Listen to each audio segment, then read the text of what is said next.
waaqayyo isiniif haa ta'u. Akkam jirtu dhaggeeffattootaaf daawwattoota TV Logos. Kun torbanitti al tokko dilbata ganama akka sa'aatii Norway sa'aat 9tti kan tamsa'u tajaajila wangeelaa televezyiinii Logos. Yeroo darbe sagalee waaqayyoo waliin barachaa waaqayyoonis kadhachaa akka turre ni yaadatama. Har'as sagalee waaqayyoo Efesoon boqonnaa 5 lakkoofsa 14 jalatti mata duree dammaqii jedhu qabadhee dhiyaadheen jira. Kanaaf amma dhumaatti obsaan akka isin na caqastan jaalala gooftaatiin isin gaafadha. Utuun gara sagalee kanaatti naqeen fuuldura akka waaqayyoon nutti dubbatuuf waaqayyoon kadhanna. Gooftaa hundumaa dandeessuu baroota keessatti gurra si dhaga'utti kan dubbattu yaada garaa keessi yaa waaqayyo kan nama hubachiiftu amma sa'aati kanatti isin kadhadha maqaa gooftaa Yesuus Kiristoos nutti dubbadhu. Yaa waaqayyo bara 2016 kana nagaadhaan nu xumursiifteetta. Rakkinonniif qoromsonni baay'een utuu jiranii gidiraa baay'een utuu jiru ari'atamniif wanti nama gaddisiisu nagaa namaa booressu baay'een utuu jiru ati waaqayyo gooftaan garuu jaalala keetiin araara keetiin nagaa keetiin nu golgitee yaa waaqayyo bara haaraa bara 2017 kanatti nu ceesisaa waan jirtuuf galanni siif haa ta'u. Waa'ee bara nu fuuldura jiruufis yaa waaqayyo sin galateeffadha. Araara keetiin nu dura waan itti ol seenteef kakuu keetiin nu dura waan itti ol seenteef jaalala garaa keetiin nu dura buutee waan jirtuuf ho'a abbummaa keetiif lookoo gara laafina keetiin nu dura buutee waan jirtuuf ulfinni siif haa ta'u.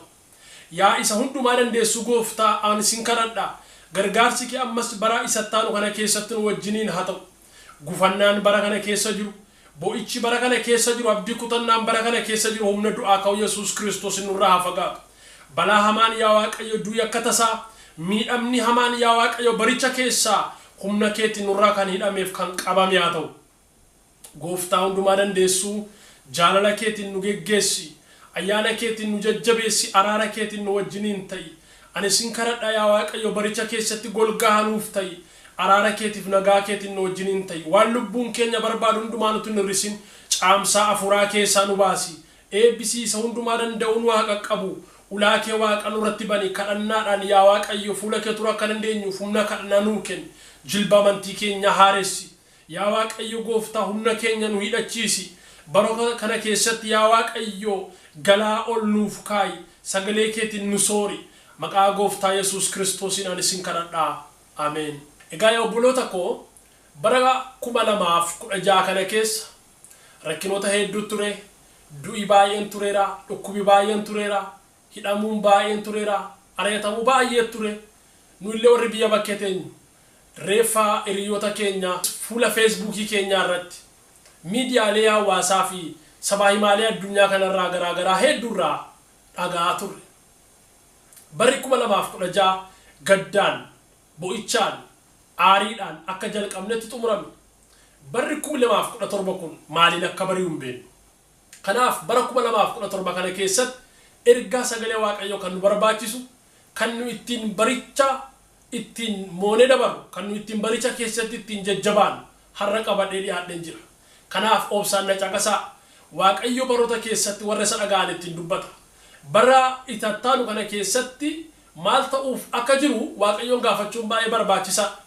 Torbanoota 3 darban waa'ee mata duree kadhannaa irratti kadhachuun akka nuuf ta'u waaqayyootti cichuun akka nuuf ta'u irra deddeebi'ee baay'ee dubbachaa ture sagalee waaqayyoo keessaa.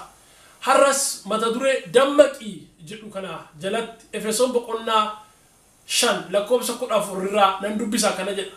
Wanti bakkeetti baafamu hundinuu ifaadha. Kanaaf ati yaa isa raftuu dammaqi warra du'an keessaa iska'i Kiristoos siif in ibsa jedhame jedha. Utuun gara sagalee kana kallattiidhaan dubbachuutti seenii fuuldura waa'ee Efesoon waan baay'ee gabaabduu tokkoon isinitti hima. Efesoonii biyya Turkii har'aa keessatti dhiya Turkiitti argamti. Turkii dhiyaa keessatti argamti. Ergaa kana Phaawulos mana hidhaa Roomaa keessa taa'etii waldaa Efesooniif barreessa. Phaawulosii fi bartoonni isaa waggaa 3 Efesooniin ta'anii wangeela mootummaa waaqayyoo babal'isan. Waggaa 3 waldatti tajaajilaa turan Phaawulosiif namoonni isaa wajjin turan. Efesoon keessatti wangeelli humnaan cabsee lallabame. Efesoon keessatti wangeelli mootummaa waaqayyoo waaqolii tolfamoo fi afuroota hamoota gidduutti humnaan dho'e. Hin dho'e wangeel galma Arximeetis keessatti wangeelli mootummaa waaqayyo dho'ee waldaan kiristaanaa Efesoon dhaabatte. Akkuma waldaan kiristaanaa biyyicha keessatti dagaaguu eegaleen rakkoon walxaxaanii fi gadi fagoonis waldattii keessatti biqiluu jalqabe. Akkuma wangeelli mootummaa waaqayyo biyya Efesoon keessatti waldaa Efesoon keessatti dagaaguu guddachuu jalqabeen rakkinoonni garaagaraa waldattii keessatti dagaaguu biqiluu mataa miliqfachuu jalqaban. Rakkoon waldaa Efesoon keessa ture keessaa waa muraasni tokko rakkoo bulchiinsaati. Rakkoo amala namootaati. Bulchiinsi sun waldaa sanatti wajjin deemuu dadhabu. Bulchiinsi waldattiin qabdu jabaa ta'uu hanqachuu, cimaa ta'uu hanqachuu, egeree dhabuusaati. Bulchiinsi waldaa Efesoon keessa jiru sun hidda gadi fageeffachuu dadhabuusaati. Dubbii waaqayyoo irratti hagas mara kan hin hundaa'in ta'uusaati. Akkasumas namoonni waldaa kana keessatti waaqeffatan amala garaagaraa qabu. Araada garaagaraa qabu. Kanaaf amalaan wal dadhabuutu jira. Amalaan wal luffuutu isaan gidduu jira. Inni tokko isa tokko ceepha'u, inni tokko amala isa tokko jibbuutu jira. Akkasumas ilaalcha garaagaraatu jira waldattii keessa. Ilaalcha waliin mormu, ilaalcha wal didu, ilaalcha waliin faallaa dhaabatutu waldattii keessa ture. Akkasuma waldaa Efesoon keessa afuroota garaagaraatu jira.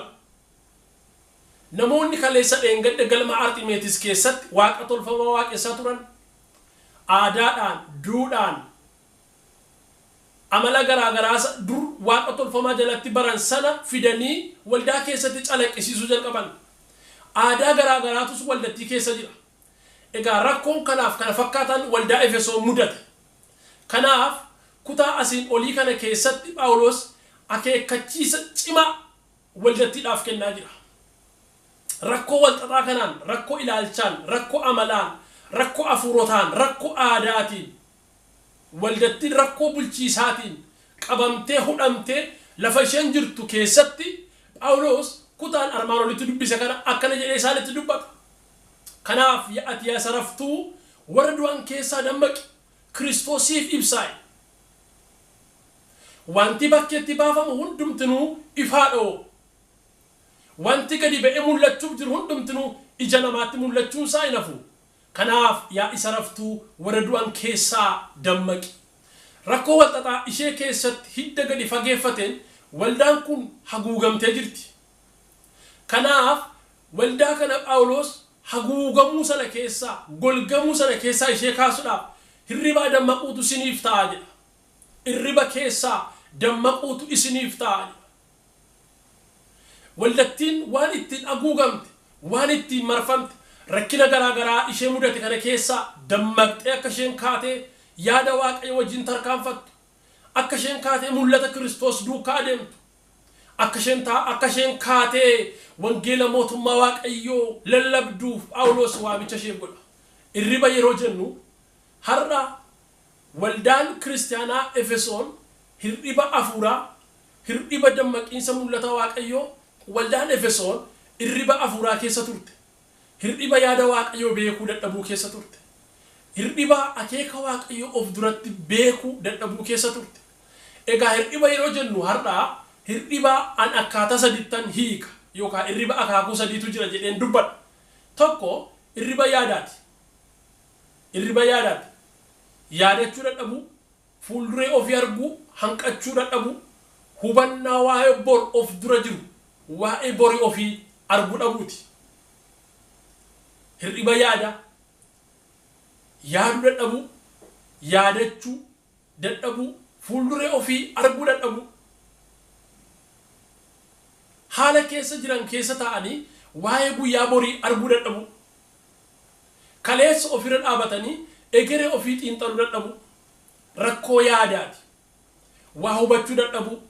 Yaadowwan dhufan, yaadowwan keessummaa ta'an adda baasanii hubachuu dadhabuu. Akkasumas yaada waaqayyoo beekuu dadhabuu. Yaada waaqayyoo beekuu dadhabuu. Dura ofii ilaaluu dadhabuu, arguu waan nama fuuldura jiru arguu dadhabuu. Kaleessa ofirra dhaabatanii fuulduree ofii xiinxaluu dadhabuu. Rakkoo yaada rakkoo hubannaa rakkoo egeree ofii arguu hanqachuutu jira jechuudha. Kanaaf irriba yaadaati. Yaadaan rafu. Inni lammaffaan irriba sammuuti. Mataan namaa yeroof hojii dhaabuudha kun. Mataan namaa yeroodhaaf hojii dhaabu. Inni sadaffaan qaamaanis yaadaanis sammuudhaanis rafu. Inni kun egaa hamma du'aati. Yookaan du'atti dhiyoodha. Hojiin ala ta'uu jechuudha. Namni yaadaanis qaamaanis sammuudhaanis rafee jennaan du'atti dhiyaate hamma du'aati. Hojiin ala ta'eera namni akkasii. Kanaaf Phaawulos waldaa kana hirriba yaadaa kee dammaqsuudhaaf, hirriba sammuu keessaa dammaqsuudhaaf, hirriba qaamaaf yaadaaf sammuu keessaa dammaqsuudhaaf ka'ii yaa isa raftuu jedha. Anis arra sagalee kana dhaabbadheen hirriba yaadaa, hirriba sammuu fi hirriba yaadaaf sammuuf, hirriba yaadaa fi sammuu qaamaa keessaa dammaqi. Ilaali waan naannoo keetti ta'u. Ilaali waan borsitti dhufaa jiru. Egeree kee ilaali jechuun barbaada. Dammaqiinsa. Egaa Phaawulos waldatti kanaan dammaqii erga jedhe booda warra du'an keessaa immoo ka'ii jedha. Warra du'an keessaa ka'ii jedha. Namni du'a lubbuu dura hamilee fi qaamaan du'a. Namni qaamaan du'u fuuldura immoo hamileedhaan du'a. Du'i jalqabaa namni abdii kutachuudhaan hamilee cabuudhaan yeroo du'atti of kennu qaamaan du'a. Sanaan booda hin du'e jechuudha. Sana booda du'a isa dhumaa du'a jechuudha. Erga hamileedhaan du'e booda du'a isa dhumaa du'a. Kana jechuun abdii kutachuu, furmaata barbaaduu hanqachuu, rakkoo sanatti harka kennuu yookaan mu'amuu yookaan jalatti bitamuu.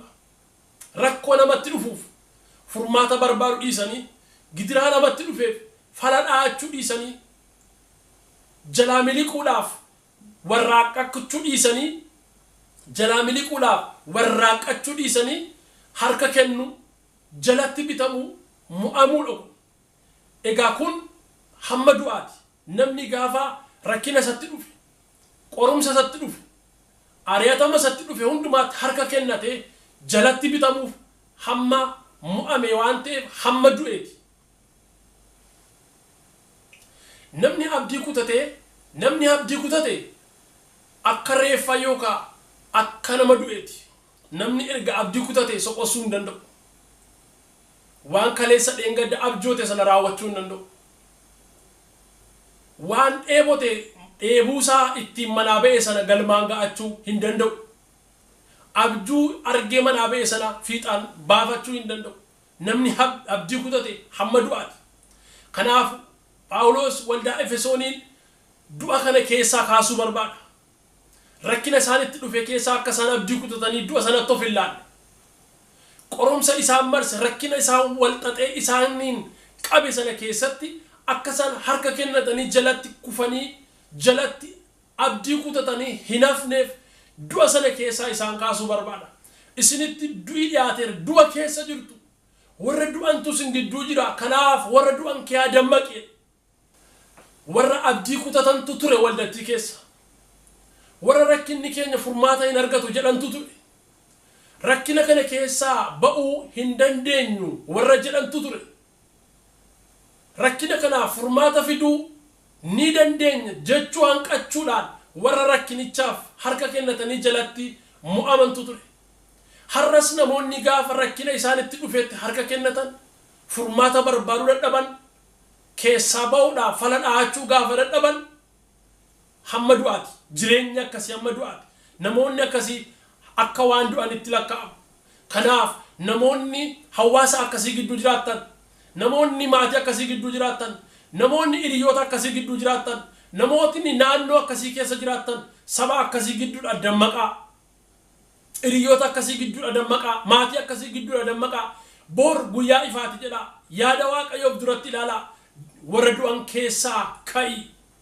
Waldaan Efesoon rakkina isheetti dhufe sana qofa miti.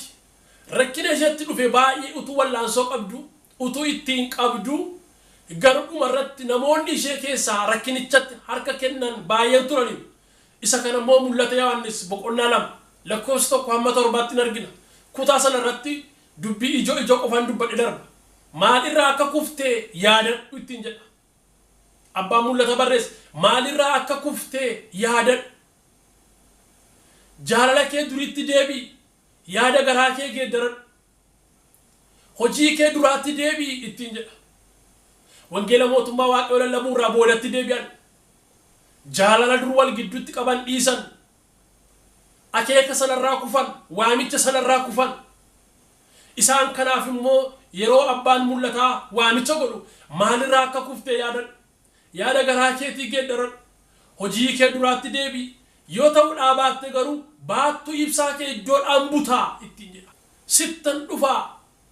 Yeroo sitti dhufu immoo baattuu ibsaa kee iddoodhaan butaa. Amma kunoo ibsaan kee dhaamuudhaaf lib jechaa jirti. Dungoon kee dhaamuuf jedha. Kanaafiyyuu deebii iddoo keetti. Maalirraa akka kuftee yaadadhu jedha. Phaawulos immoo kutaan gara walitti dubbise keessa warra du'an keessaa dammaqii. Dammaquutu siif ta'a ittiin jedhe. Har'aa iddoon waldaa Efesoon gaafa sanaa galaanaan haguugamee iddoon aarsaa ishee galaanaan liqinfamee jira. Seenaan ishee hin dhumate jechuudha. Sabab isaa dammaquu hin dandeenye, rakkinoota garaagaraa isheetti dhufan irra dandamachuu hin dandeenye, waldattiin hin dhabamte har'a biyya lafaarra iyyuu hin jirtu. Namoonni yeroo rakkina isaanitti dhufu keessatti harka kennatan, qorumsa isaanitti dhufu keessatti yeroo jalatti jilbeeffatan, yeroo jalatti kufan mu'amuu isaanii agarsiisa. Rakkinicha yoo didde, qorumsicha yoo didde, rakkoo sitti dhufeef yoo furmaata barbaadde, yoo wal'aansoo ittiin qabde, yoo keessaa ol kaate Waaqayyo si ibsa. Kanaaf rakkina didi, ari'atama didi, qorumsa jireenya keetti dhufu sana hundumaa didi wal'aansoo ittiin qabe. Harka ittiin kennatin, jalan jilbeeffatin Waaqayyo guyyaa ifaa siif dabala. Egaa qabxii sadaffaa irratti maal jedhaa? Warra du'an kee dammaqii erga jedhee booda Kiristoos siif ibsaa jedha. Sadaffaa irratti Kiristoos siif ibsaa. Kiristoos ifa namootaati. Yohaannis 1:4-5 irratti akkana jedha. Kiristoos ifa. Jireenyis immoo isa keessa ture jedha Yohaannis. Yesuus Kiristoos ifa biyya lafaarra dhufe. Yesuus Kiristoos jireenya mucaa namaaf kenname. Yesuus Kiristoos ifa mucaa namaaf kenname ta'uusaa Yohaannis sirriitti gadi jabeessee dubbata. Phaawulos immoo kutaa kana keessatti Yesuus Kiristoos ifa. Yesuus Kiristoos jireenya keetii siif ibsa. Dukkanati keessa jirtu, dukkana limixeeti keessa jirtu, rakkinati keessa jirtu, qorumsati keessa jirtu sana keessaa Yesuus Kiristoos siif ibsa. Ati garuu ol ka'i. Dukkana abdii kutannaa keessaa, badiisa biyya lafaa keessaa, hamminaaf rakkinoota qorumsota hundumaa keessaa ol ka'i. Biyya lafaa isa hamaa keessaa, kufaatii sana hundumaa keessaa ol ka'i. Kiristoosiif ibsaa. Yesuus Kiristoos jireenya keeti. Yesuus Kiristoos qajeelummaadha. Yesuus Kiristoos riqicha. Yesuus Kiristoos utubaa jireenyaati. Yesuus Kiristoos madda jireenyaati. Yesuus Kiristoos hiika jireenyaati. Yaa obboloota ko warri Yesuus Kiristoosin hin beekne yookaan warri Yesuus Kiristoosin akka ormaatti ilaaltan, Yesuus Kiristoos jireenya keeti. Yesuus Kiristoos ibsaa jireenya keetiiti. Biyya lafaa isa dukkanaan, biyya lafaa isa rakkinaan, biyya lafaa isa cubbuudhaan haguugame kana keessatti yoo Yesuus Kiristoosin barbaadde inni ifa keeti. Yoo Yesuus Kiristoosin barbaadde inni jireenya keeti. Yoo Yesuus Kiristoosin iyyafatte inni siif daandii jireenyaati. Kanaaf Yesuus Kiristoosin gara jireenya keetti fudhadhu. Yesuus Kiristoosin gara garaa keetti fudhadhu. Yesuus Kiristoositti amani. Wanti biyya lafaa kanarraa hundumtuu hin darba. Dukkana irratti hin marfamte, abdii kutannaa irratti hin marfamte, qorumsa irratti hin marfamte, kan hundumaa keessaa Yesuus Kiristoosin gara jireenya keetti ol seensisi. Ifa fudhatee gara mana kee dhufa. Jireenya fudhatee gara mana kee dhufa. Namni Yesuus Kiristoosin qabu jireenya qaba. Namni Yesuus Kiristoosin qabu ifa qaba. Namni Yesuus Kiristoosin qabu nagaa qaba. Yesuus Kiristoos nagaa keenya. Yesuus Kiristoos ifa jireenya keenyaati. Yesuus Kiristoos jireenya keenya nuuf. Kanaaf jireenyatu si waamaa jiraarra. Ifatu mana kee dhufee jiraarra. Ifa kanaaf iddoo kenni. Ifa kana hin didin. si ibsuuf dhufe Yesuus Kiristoos ifa jireenya keeti. Egaa warri ifa kana didan dukkanicha keessatti gatii baasaa jiraatu. Warri ifa kana didan isaan jireenya kana warri didan qorumsa hamaa keessa jiraatu. Warri Yesuus Kiristoosin simatan garuu jireenya keessa jiraatu, nagaa keessa jiraatu. Waaqayyo abbaa keeti, Yesuus Kiristoos abbaa keeti. Inni obboleessa keessa hangafa sitti ana, hundumaarra sitti ana Yesuus Kiristoos. Simat iddoo kenni akka ormaatti ofirraa fageessiteen ilaalin. Macaafa faarfannaa boqonnaa 23 lakkoofsa 1 akkana jedha. Waaqayyo tiksee kooti. Inni kunoo marga lalisaa keessa dirree iddoo boqonnaa lafa aara galfii laga gammachuu laga qannoottis na geessa na boqochiisa. Inni lubbuu anatti hin deebisa. Bowwaa dukkanaa sodaachisoo keessaas yoon adeemeyyuu hamaan anatti dhufa jedhee hin sodaadhu. Ati anaa wajjin jirtoo uleen keetiif dhaabbanni kees ana hin jajjabeessu. Waaqayyo jajjabeessaa saba isaati. Waaqayyo nagaa saba isaati. Waaqayyo tiksee saba isaati. Waaqayyo ijoollee isaatiif iddoo aara galfii. Waaqayyo warra isa amanataniif iddoo boqonnaati Waaqayyo. Biyya lafaa kana keessa nagaan hin jiru. Biyya lafaa kana keessa boqonnaan hin jiru. Biyya lafaa isa nagaan keessa dhibe, isa boqonnaan keessa dhibe, isa jireenyi keessa dhibe kana keessatti ijoollee Waaqayyo nagaadhaan jireenya boqonnaa Waaqayyo wajjin jiraatu. Kanaaf Waaqayyo irratti boqodhu arras boqochuu si barbaachisa gooftaa kee Yesuus irratti. Waaqa kee irratti boqodhu. Gooftaa kee irratti boqodhu. Michuu kee irratti boqodhu Yesuus Kiristoosin. Inni siif iddoo boqonnaati. Inni tiksee lubbuu keeti, tiksee jireenya keeti Yesuus. Egaa ammas raajichi Mikiyaas boqonnaa 7 lakkoofsa 7 hamma 8tti sagalee Waaqayyo akkana jedha. Abdiidhaan gara Waaqayyoon ilaala.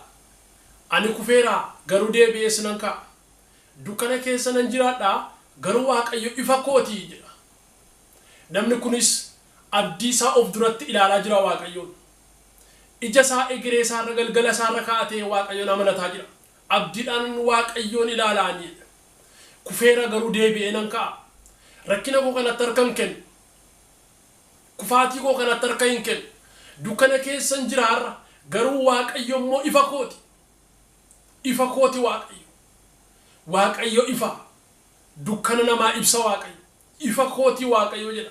Isaayaas boqonnaa 26 lakkoofsa 9 immoo kana jedha. Warri kan keetii garuu hin jiraatu. Reeffi isaanis du'aa hin ka'a. Isin warri awwaala keessaa ciiftan ka'a gammadaa faarfadhaa. Yaa gooftaa fixeensi ati ergitu fixeensa jireenya kennuudha. Egaa laftis ekeraa warra du'anii ol hin baafti. Ulfinni Waaqayyo gooftaadhaaf haa ta'u. Warri kan keetii garuu hin jiraatu. Bara hamaa keessatti bara jiraachuu mucaa namaa gaaffii jala galuu keessatti warri kan keetii hin jiraatu. Reeffi warra du'anis immoo hin ka'a. Waaqayyo du'aas ijoollee isaa hin kaasa. Isin warri awwaala keessa ciciiftan ka'a gammadaa faarfadhaa jedha raajiin kun. Waaqayyo akka inni saba isaa kaasu. Waaqayyo akka inni hamilee saba isaa kaasu. Waaqayyo akka inni jireenya saba isaa kaasu itti dubbata. Warra du'an keessaa ka'ii ibsi jedha Phaawulos immoo. Ka'ii ibsi warra du'an keessaa. Warra rakkinatti harka kennatan keessaa, warra hamilee cabanii du'atti of kennan keessaa ka'ii ibsi jedha. Har'a anillee kanan dubbachuu barbaada. Bara har'a keessa jiru kana keessatti namni baay'een waa'ee Waaqayyo haasa'u, waa'ee wangeela Kiristoos dubbachuu, waa'ee amantii haasa'u irra namni yoo waa'ee siyaasaa haasa'e, waa'ee sirbaa yoo haasa'e, waa'ee aartistii yoo haasa'e itti tola namni. Sanatti gammada namni baay'een. Ani garuu waan tokko sitti maya nama Waaqayyo du'a kana keessaa ka'ii wangeela Kiristoos ibsi. Ani har'a garuu kanan sitti maya nama Waaqayyo jireenya isa ta'e Kiristoosin lallabi. Dhugaa isa ta'e Kiristoosin qabadhu ol ka'i. Namoonni baay'een waa'ee amantii haasa'u har'a akka gowwummaatti, akka doofummaatti lakkaa'aa jiru. Waa'ee amantii dubbachuun namoota baay'ee biratti waan qaanii ta'aa jira har'a. Bara namooti baay'een ulfina Waaqayyoo orbaaf dabarsanii kennan. Bara namooti baay'een maqaa Waaqayyoo dha'uu saalfatan. Bara namooti baay'een rakkinaaf qorumsa biyya lafaa kana keessa guutetti harka kennatan. Namoonni Waaqayyo kana keessa ka'uutu isaaniif ta'a. Dhaloota du'e kana gidduudhaa ka'anii wangeela Kiristoos ibsuutu isaaniif ta'a. dhaloota abdii kutataa jiru kana keessaa ka'anii wangeela mootummaa waaqayyo dubbachuutu isaaniif ta'a. Warri kan keetii garuu hin jiraatu jedha. Waaqayyotu dubbata namni kun. Namni waaqayyoon amanatu hin jiraata. Namni waaqayyoon amanatu du'aa isin kaa'a.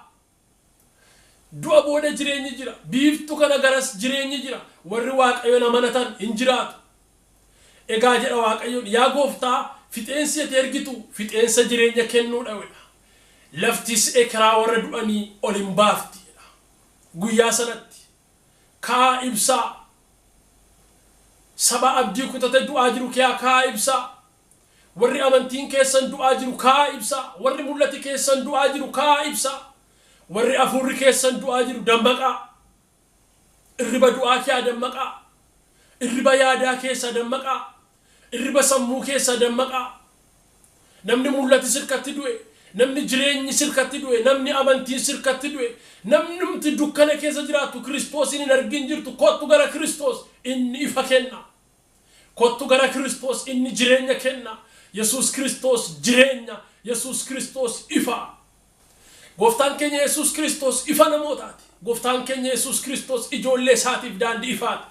Roomaa boqonnaa 13 lakkoofsa 11 akkana jedha. Yeroo itti dur amanne caalaas amma guyyaan fayyinaa waan nutti dhiyaateef yeroon kun yeroo itti hirribaa dammaquun isinirra jiraatu ta'uusaa beekaa jedha.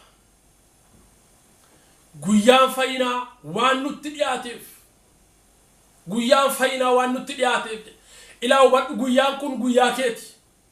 Yeroon kun yeroo keeti. Yeroo biraan eegin. Guyyoota biraa of duratti hin eegin. Yeroon kun yeroo keeti itti gargaarami. Yeroo qabdu kana keessatti gargaarami gara Kiristoos kottu. Yeroo qabdu kana keessatti gargaarami wangeela mootummaa waaqayyo labsi. Yeroo qabdu kana keessatti gargaarami dhugaa waaqayyo dubbadhu. Yeroo siif kenname kanatti gargaaramiti jireenya kana jiraadhu. Yeroo siif kenname kanatti gargaarami qajeelummaa waaqayyo keessa boqodhu. Harka waaqayyo irratti boqodhu. Yeroon kun kan keeti. Namooti baay'een guyyaa kana dhiisanii guyyaan kan koo kan biraadha.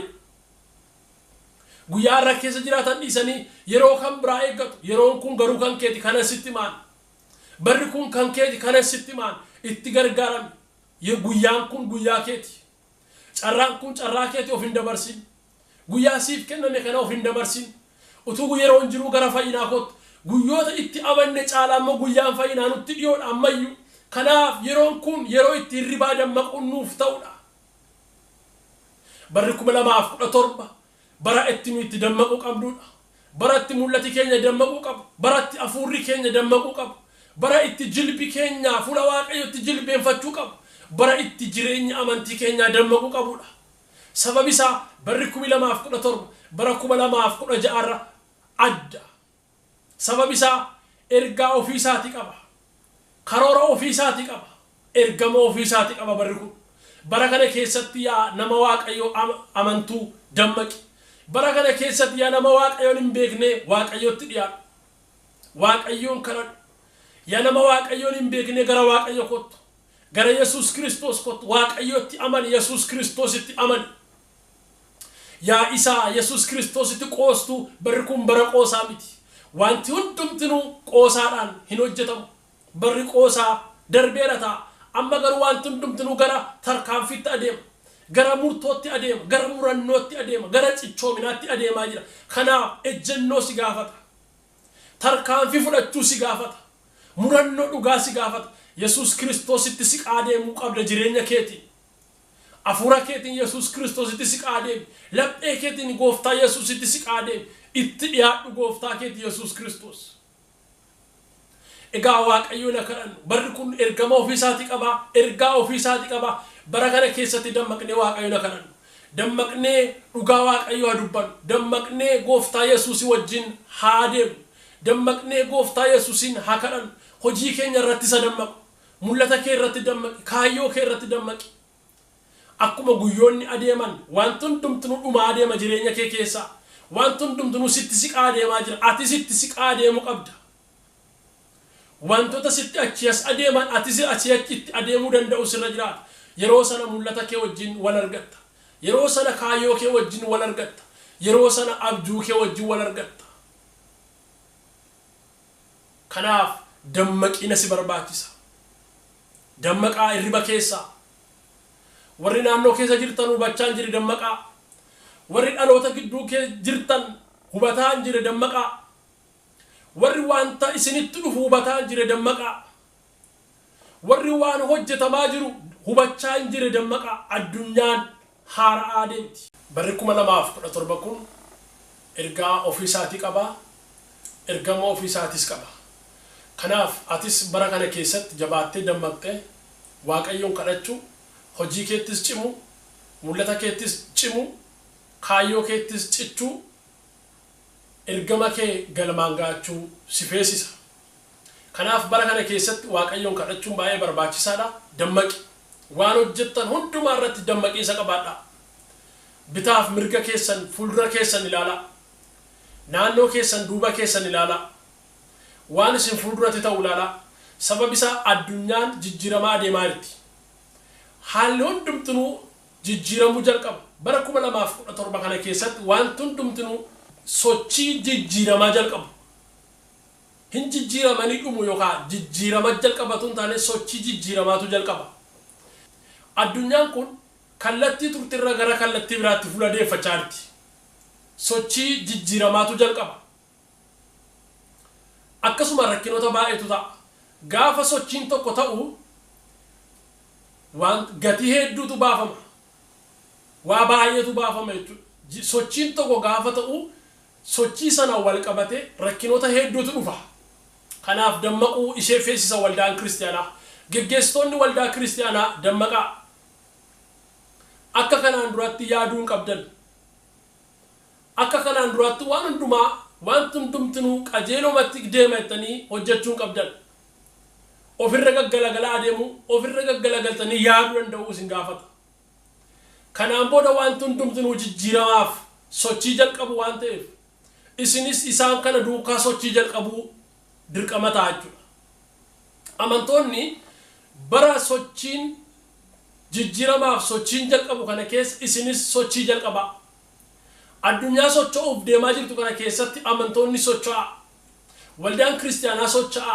geggeessitoonni waldaa kiristaanaa socho'a wajjin yeroodhaa wajjin deema yeroodhaa wajjin tarkaanfadha tajaajiltoonni baay'een tajaajilli keessan hojiin keessan yeroo duukaa tarkaanfatu barri nuyi ammatti seenne kun bara akka kanaan duraa miti akka kanaan duraa xabiisumatti salphaanumatti waan keessa baanu miti waan hundumtuu cichoominaaf aarsaa gaafata bara itti aarsaan gaafatamu seenaa jira waan ta'eef akkasumas jijjiiramoota baay'eetu ta'uuf deema kanaafis waaqayyoon akka kadhannu haa qophoofnu of qopheessaa yaadaan of qopheessaa waan hundumaan qaamaaf qalbiidhaan of qopheessaa wanti nu fuuldura jiru waan jajjabaadha karaa dheeraa deemuuf deema gaarota kanaan dura fuulletti fagootti of duratti ilaalaa turre daandii sana qabachuuf deema gaarota sanatti ol ba'uudhaaf daandii isaa qabachuuf deema kana keessatti immoo hubannaatu barbaachisa beekumsatu barbaachisa ogummaatu barbaachisa waaqayyoon kadhachuutu barbaachisa waan yeroon kun gaafattu hundumaa aarsaa isheen gaafattu hundumaa humna isheef dandeettii yeroon kun gaafattu hundumaa qabaannee itti adeemuu danda'u nurra jira kanaafuuf qopheessaa waaqayyoon kadhannu bara nu itti seenaa jirru kun sochii jijjiiramaa qofa miti breaking news oduu amma nu ga'eetu baay'ata akkasumas accidentiitu baay'ata kunis nu sodaachisuu nu raasuun qabu kana keessatti garuu waaqayyoon kadhachuu nus waan goonu beeknee hojjechuu qabna kanan jedhaa waaqayyoon kadhannu mee waliin waaqayyoon kadhata gabaabaa godhanna gooftaa galanni fulfinni siif haa ta'u bara baraan eebbifame ilaa yeroo amma jalqabne kanaaf sin kadhadha maqaa gooftaa Yesuus Kiristoosin humni keenya wajjin haa ta'u harki keenya wajjin haa ta'u geggeessaan keenya wajjin haa ta'u afuurri keenya wajjin haa ta'u ani sin kadhadha yaa waaqayyo biyya jiran hundumaatti obboloota koo wajjiniin ta'i waldaa kiristaanaa wajjiniin ta'i geggeessitoota waldaa kiristaanaa wajjiniin ta'i amantootaa wajjiniin ta'i yaa waaqayyo biyya keenya ilaali saba keenya ilaali jaalalli garaa kee fedhii kee hundumtuu nu faraawwatu lubbuu keenya hafuura keenya foon keenya sitti ilaanneerra bara kanatti nu wajjiniin ta'i yaa waaqayyo balaa haamtu adeemtu kana keessatti nu eegi maqaa gooftaa keenya Yesuus Kiristoosiin ameen. Namoonni fuula Facebookiitii fi chaanaalii TV Logosiin daawwattan sheerii nu godhaa isinis sagalee kana dhaamsa kana nu dabarsaa nu wajji wangeela lallabaa fuula Facebookii keessan irratti wangeela lallabaa yaadaaf qeeq komentii yoo qabaattan immoo nu barreessaa waaqayyo gooftaan isin haa eebbisu.